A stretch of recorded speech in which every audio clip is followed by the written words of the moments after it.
All right, so we're diving into healthy eating with diabetes, and wow, are there a lot of opinions out there? It's true, there's a ton of information. We've got guidelines from Diabetes UK, the American Diabetes Association, even Australia is chiming in. A real global perspective. Exactly. So no shortage of advice, but that's why we're here, right? To kind of cut through the noise and find those golden nuggets of wisdom. Absolutely. And you know what surprised me when I was looking at all this? What's that? How much these sources actually agree on. You'd think with all these different countries, different organizations, there'd be some major clashes, but Everyone's basically on the same page. pretty much they're singing from the same hymn sheet, just maybe with slightly different tunes. Okay, I like that. So tell me, what were some of those different tunes that stood out to you?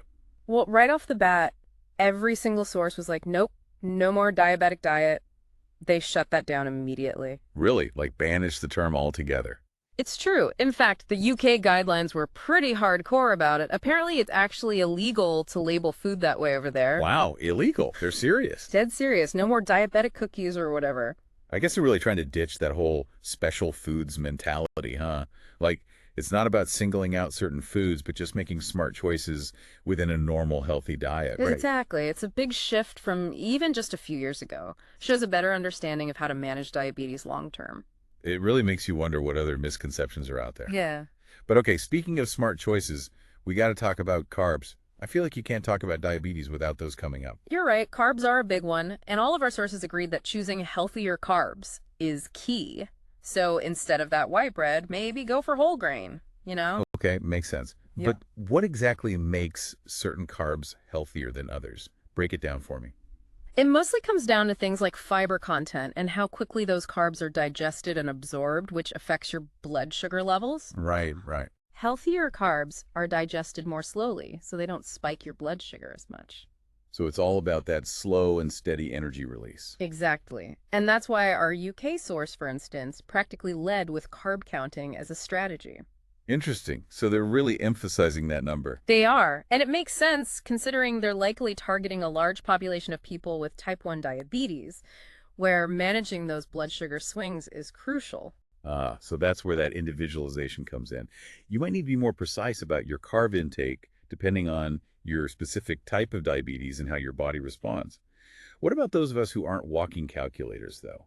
Any other tip on the carb front? Oh, absolutely. The US source, for example, got into the timing of carbs around medication and activity levels. Okay, so it's not just about what you're eating, but when and how it all fits into your day-to-day life.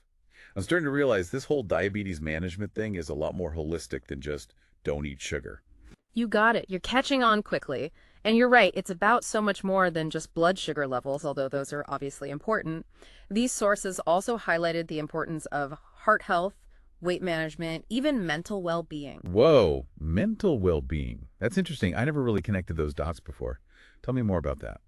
Well, both the UK and US sources were really big on reducing salt, processed meats, and unhealthy fats, which are all linked to heart disease. Yeah, makes sense. Diabetes already puts you at a higher risk for heart problems, so it's like double trouble if you're not eating right. Exactly. It's like they're saying, take care of your heart, people. For real. Okay, so heart health, check. What else did they highlight? Well, then there's the weight management piece. All the sources mentioned it, but the Australian guidelines had a whole section dedicated to it. They were really big on mindful eating, which I thought was interesting. Mindful eating. Okay, I've heard that term thrown around, but I'll be honest, it always seemed kind of vague to me. Like, what does that actually look like in the context of diabetes? It's more practical than you might think. The Australian source had some great tips, like really paying attention to your hunger cues. You know, eating when you're truly hungry and stopping when you're comfortably full. Okay, that makes sense. I think I'm guilty of just mindlessly snacking sometimes. Right. And they also talked about minimizing distractions while you eat, like putting down your phone, turning off the TV so you can really savor each bite. See, that's what I need. I'm a terrible multitasker when it comes to meals.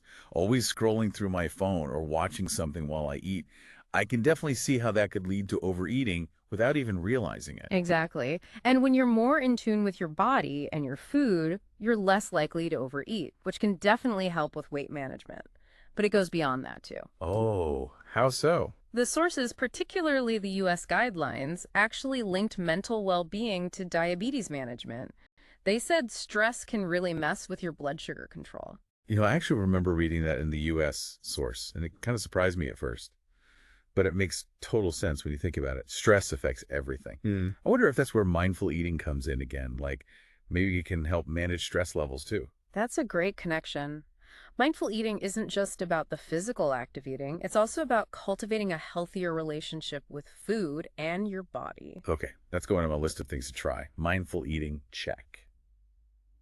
So we've talked a lot about the overall approach to healthy eating with diabetes.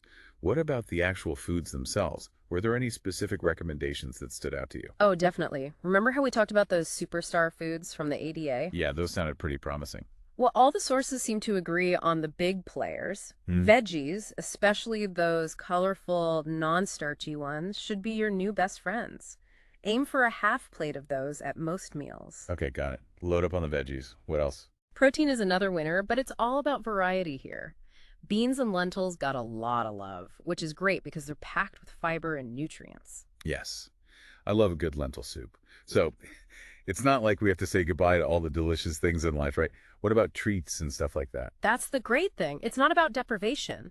Instead of banning juice, for example, they recommend choosing whole fruit instead. Same idea with swapping sugary yogurt for plain and adding your own fruit for sweetness. Smart swaps. Yeah. I like it. It's all about making those small, sustainable changes that add up over time, right? Exactly. And speaking of making healthy choices easier, I noticed the UK source was really big on portion size. Portion control. That's always been a tough one for me. I tend to just eat until my plate is clean, whether I'm still hungry or not. I hear you. It's easy to overlook portion sizes, but they make a big difference, especially when you're trying to manage your blood sugar levels. That's where those visual cues can be super helpful. It's funny, right? We get so caught up in what we eat, we forget about the how much. Totally. It's easy to do. Do the guidelines have any practical tips for keeping portions in check? Because honestly, I need all the help I can get. Let me think. One of the sources mentioned using smaller plates. Smaller plates. Yeah. It sounds kind of silly, but apparently it can trick your brain into thinking you're eating more than you are. Huh. Interesting. Might have to try that one out. Okay, so we've talked a lot about food, but what about exercise? That feels like a whole other beast, especially with diabetes management. Yeah, it can feel overwhelming for sure, Hmm. but actually the sources were really encouraging on that front. Oh, yeah.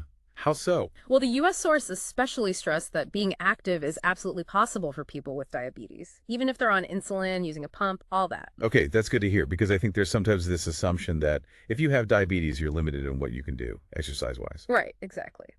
But it's about finding what works for you. And they emphasized, not making it this big, scary thing. Enjoyment was key. Find activities you like that fit into your life. Okay, so what were some of the things they suggested? Was it all hardcore boot camps and marathon training? Not at all. They were all about mixing it up. A little bit of aerobic exercise, some strength training, even just balance and stretching. So a bit of everything. What kind of specific activities did they mention? Well, for aerobic exercise, they had the usual suspects like brisk walking, dancing, even wheelchair rolling or swimming, if that's more your speed. Okay, those all sound doable. I'll admit, I'm a little intimidated by the strength training part. Not exactly a gym rat over here. No worries. They had some great ideas for that, too. Stuff you can do at home, like lifting weights, wall push-ups, even just raising your arms up and down. Okay, now those are exercises I can get behind. What about balance and stretching? I always forget about that part. It's easy to overlook, but super important, especially with diabetes, improving flexibility, range of motion, balance can really help, especially if there's any risk of nerve damage or foot problems down the line. Protect those feet. So we're talking like simple stretches, standing on one leg, that kind of thing. Exactly. And just being mindful of your posture throughout the day, it all adds up. Love that. It's not all or nothing. It's about incorporating movement in whatever ways feel good for you. Yeah. But okay, let's be real. Finding the time and motivation to exercise. Tough. Any tips from the experts on that front? Definitely. One big one was, again, finding something you genuinely enjoy. If you hate running, don't run. Find something that brings you joy, makes you feel good. It shouldn't be a chore. So ditch the treadmill, put on some music, and dance around my living room. Exactly. Listen to your body, honor your preferences, and don't be afraid to experiment until you find something that clicks. I love that. It's not about punishing yourself. It's about finding those ways to move your body that you actually look forward to. As we wrap up this deep dive, it's striking me that a lot of these principles They apply whether or not you have diabetes. So true. It's Yeah. really about just making those healthy choices that support your well-being, period. Absolutely. It's tuning in to what your body needs, making informed decisions, being an active participant in your own health journey. Yes. And being kind to yourself along the way. We all have those days where we slip up or just don't feel our best. For sure. It's not about perfection, it's about progress. Celebrate those small victories, be patient with yourself, and remember, every step you take towards a healthier lifestyle, it's a step in the right direction. Beautifully said. And on that empowering note, I think we've reached the end of our deep dive into healthy eating and exercise for diabetes. It's been a pleasure diving in with you. You've been an amazing guide, as always. And remember, this is just the beginning. There are so many resources, communities, support systems out there ready to help you navigate life with diabetes. So true. And to everyone listening, we hope this deep dive has empowered you with the knowledge, the motivation to really prioritize your health and well-being. You've got this. That's a wrap on this episode of The Deep Dive. We'll catch you next time for another deep dive into a topic you care about.